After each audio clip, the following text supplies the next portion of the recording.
Silver சஃபரோட flashback continue ஆகுது. Silver சஃபரும் தேனோஸும் ஒரு பயங்கரமான ஒரு ஃபைட்டில் இன்வால்வ் ஆயிருப்பாங்க. இந்த ஃபைட்டில் தேனோஸ் என்ன பண்ணுவார்னா, சோல் ஸ்டோனை யூஸ் பண்ணி சில்வர் சஃபரை அப்படியே சோல் வேர்ல்டுக்கு அனுப்பிவிட்டுருப்பாரு. ஸோ இப்போ சோல் வேர்ல்டுக்குள்ளே மாட்டிக்கிட்ட சில்வர் சஃபர் என்ன பண்ணுவார்னா, ஆடம் வார்லாக்ங்கிற ஒரு கேரக்டரை மீட் பண்ணுவார். இந்த கேரக்டர் நீங்கள் வந்து கார்டியன்ஸ் ஆஃப் கேலக்ஸி 3ல் கூட பார்த்துருக்கலாம்.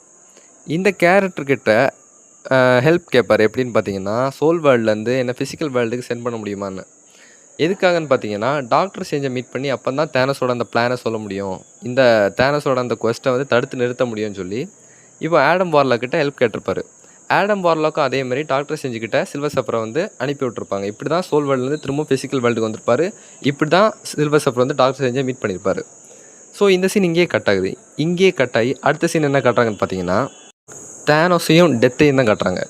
இப்போ இவங்க 2 பேரும் எதை பற்றி பேசிக்கிறாங்கன்னு பார்த்தீங்கன்னா, தேனோஸ் வந்து டெத்துக்கிட்ட நான் வந்து இந்த 6 இன்ஃபினிட்டி ஸ்டோன்ஸையும் கலெக்ட் பண்ணிட்டேன் அப்படின்னு வந்து பேச வராரு. பட் டெத் ஸ்டில் அவங்கள வந்து ரெஃப்யூஸ் பண்ணுறாங்க, மறுக்கிறாங்க பார்க்குறதுக்கு. ஸோ இந்த மாதிரி ஸ்டில் அவங்க இப்படி பண்ணிகிட்டே இருக்கும்போது மொதல் டைம் காமிக்ஸ்லேயே ஃபர்ஸ்ட் டைம் தேனோஸ் வந்து ஒருத்தங்கிட்ட அப்பாலஜைஸ் பண்ணுறது. தேனோஸ் வந்து மன்னிப்பு கேட்குறாரு. நான் ஏதாவது தப்பு பண்ணியிருந்தா நான் மன்னிச்சிரு, நான் வந்து நீ சொன்ன டாஸ்க்கை இது வரைக்கும் செய்யாதனால தான் நீ கோவமாக இருக்கேன்னு எனக்கு தெரியும், நான் செய்கிறேன்னு சொல்லி இப்போ டெத் கொடுத்த அந்த டாஸ்க்கை செய்ய ரெடி ஆகுறாரு. என்ன டாஸ்க்குன்னு பார்த்தீங்கன்னா, ஹாஃப் ஆஃப் த யூனிவர்ஸை எலிமினேட் பண்ணுறது. ஸோ தேனோஸ் ரெடி ஆகுறாரு. 3, 2, 1